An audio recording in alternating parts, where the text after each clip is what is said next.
کتاب العلم حدیث کے نمبر 250 سیدنا عمر بن عاص جو فرماتے ہیں کہ میں نبی علیہ السلام کی حدیث کو لکھتا تھا اور کچھ قریشی صحابہ کرام نے مجھے یہ کہا کہ نبی علیہ السلام بشر ہے، مت لکھا کرے حدیثوں کو، غصے میں بھی آ جاتے ہیں نبی علیہ السلام۔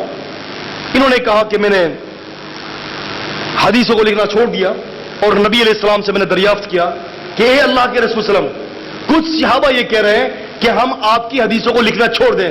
اللہ کے رسول صلی اللہ علیہ وسلم فرماتے ہیں کہ والذی نفسی بیدہ، اس ذات کی قسم جس کے ہاتھ میں محمد صلی اللہ علیہ وسلم کی جان مبارک ہے، محمد صلی اللہ علیہ وسلم کی زبان مبارک سے کبھی بھی حق کے سوا کچھ نہیں نکلتا، سب کچھ لکھ لیا کرو۔ اب صحابہ کرام حدیث لکھنے میں چل رہی ہو گئے۔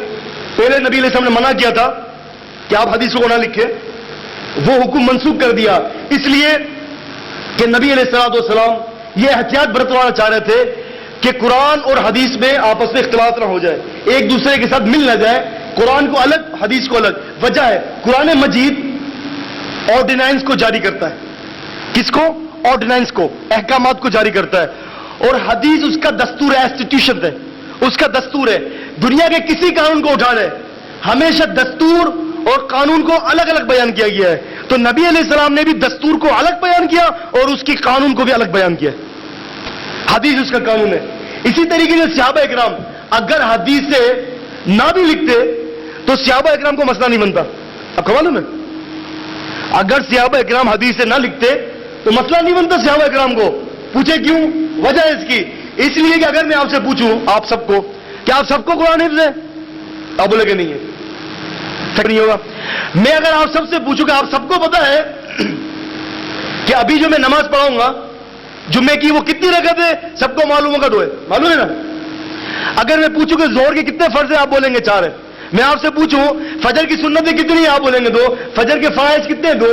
یہ سب کو حفظ ہے، لکھنے کی ضرورت نہیں ہے، اس لیے آپ سب حافظ ہیں اس کے۔ قرآن لکھنے کی ضرورت آج بھی، اس لیے قرآن کے حافظ ہم سب نہیں ہیں۔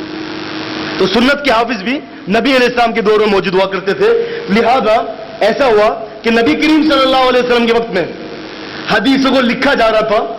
عمر رضی اللہ عنہ نے ایک تو نوشتہ تیار کیا اور اپنے اپنے گورنروں کو بھیجا، یہ ہے حدیث امام بیہقی رحمہ اللہ کی سنن الکبریٰ کے اندر جلد نمبر 3 صفحہ نمبر 513 میں باقاعدہ لکھوایا، نبی علیہ السلام کی حدیث کی تمام انگلیاں برابر ہے دیت کے اعتبار سے، یہ حدیث لکھوا کے بھجوایا۔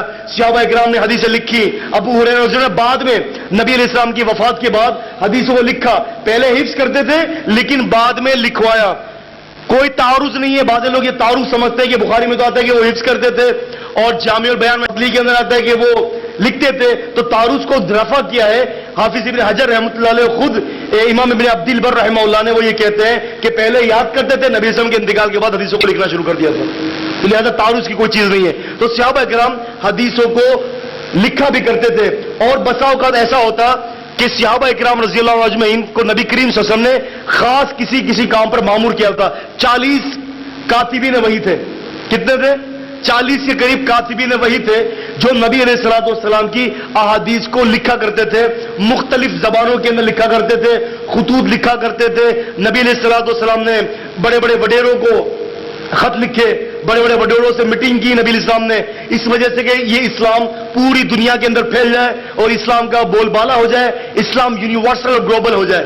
اسی سلسلے میں بہت سارے صحابہ کرام ایسے تھے جو سفر پر گئے، نبی علیہ السلام کی احادیث لکھی ہوئی تھی، انہوں نے سنایا، ایسے یہ مرحلہ چلتا رہا محدث کی جماعت تیار ہوئی، تابعین کی جماعت تیار ہوئی، تبع تابعین کی جماعت، اس طرح سے اللہ سبحانہ و تعالیٰ نے حدیث کی حفاظت کا ذمہ لیا اور یہ حدیث کی حفاظت آج تک ہم تک پہنچ رہی ہے۔ نبی علیہ الصلوۃ والسلام کے دور میں جو صحابہ کرام کی جو مجلس لگا کرتی تھی، وہ صحابہ کرام نبی علیہ الصلوۃ والسلام کی بات کو سنتے بھی تھے اور کاتبین بھی موجود ہوا کرتے رہے۔ ایک چھوٹے صحابی سیدنا انس رضی اللہ عنہ، ان کی والدہ نبی علیہ الصلوۃ والسلام کے وقت میں موجود تھی اور وہ یہ دیکھ رہی تھی کہ نبی علیہ السلام کے پاس مہمان آ رہے ہیں اور نبی کریم صلی اللہ علیہ وسلم کو دقت محسوس ہو رہی ہے بار بار گھر میں جانا مہمان نوازی کے لیے۔ کوئی بیٹا تو تھا نہیں نبی علیہ السلام کا کہ بھئی پانی لاؤ، شربت لاؤ، یہ لاؤ، تو خود نبی علیہ الصلوۃ والسلام کو کھڑا ہونا پڑتا تھا۔ انس رضی اللہ عنہ کی والدہ نے دیکھا کہ اگر نبی علیہ السلام کے پاس ایک خادم ہو تو کتنا ہی اچھا ہو۔ دیکھیں یہ بات عورت ہی نوٹ کر سکتی ہے، کسی جینٹس میں کسی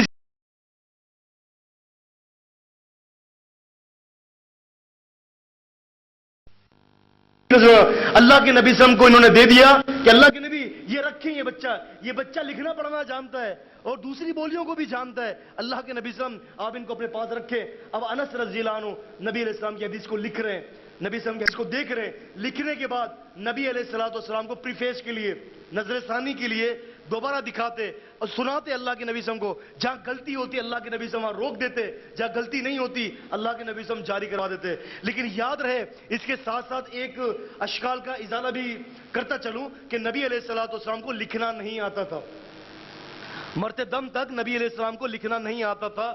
کچھ منکرین حدیث نے اس کے بارے میں یہ لکھا ہے کہ نبی علیہ السلام کو لکھنا آتا تھا، انتقال سے پہلے نبی صلی اللہ علیہ وسلم لکھنا پڑھنا شروع کر دیا تھا، تو یہ بات بالکل غلط ہے، تحقیق کے خلاف ہے۔ اللہ سبحانہ و تعالیٰ کہتے ہیں قرآن مجید میں سورۃ العنکبوت کے اندر سورہ 29 اور آیت نمبر 48 کے اندر کہ وَلَا تَخْطُ بِيَمِينِكَ، اے نبی صلی اللہ علیہ وسلم آپ کو لکھنا پڑھنا نہیں آتا، نبی علیہ السلام لکھنا پڑھنا نہیں جانتے تھے۔ اور جس حدیث میں آتا ہے یہ کتب رسول اللہ صلی اللہ علیہ وسلم کہ رسول اللہ صلی اللہ علیہ وسلم نے لکھوایا، تو اس سے مراد خود لکھوانا نہیں ہے، خود لکھا نبی علیہ السلام نے، بلکہ اس سے مراد ہے کہ نبی علیہ السلام نے صحابہ کے ذریعے احادیث کو لکھوایا۔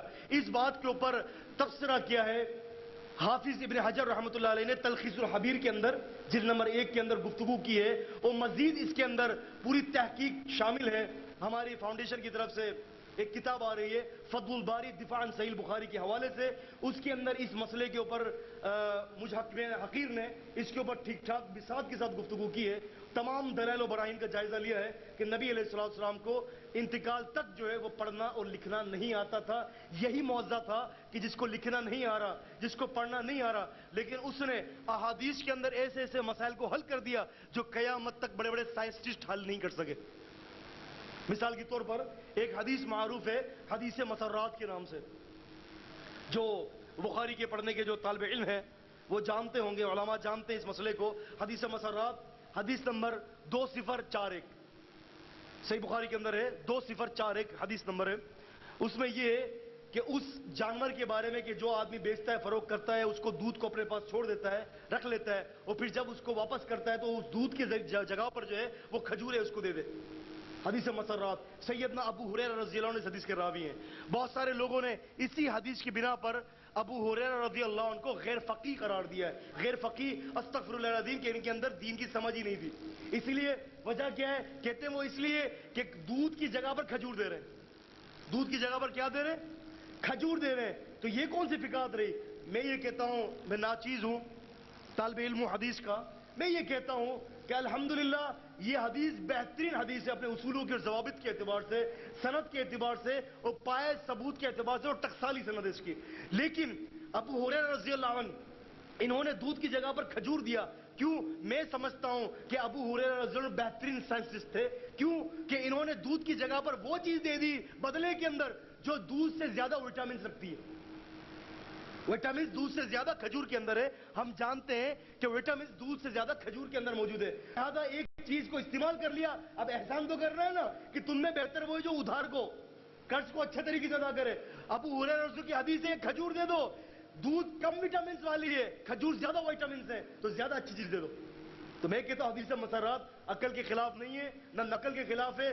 جو لوگ حدیث کو اپنے عقل کے خلاف مانتے ہیں تو حدیث عقل کے خلاف نہیں ہوتی، عقل حدیث کے خلاف ہوتی ہے، حدیث عقل کے خلاف ہوتی ہے۔ تو یاد رکھیں قرآن مجید کی کوئی آیت صحیح حدیث کے خلاف نہیں ہے، اور کوئی صحیح حدیث قرآن مجید کے خلاف نہیں ہے، صرف ذہنوں کا تفاوت ہے۔ اللہ سبحانہ و تعالی مجھے اور آپ کو قرآن حدیث کا فہم دے، سمجھنے کی توفیق عطا فرمائے۔ اقول قولی ھذا استغفر اللہ لنا ولکم ولسائر المسلمین۔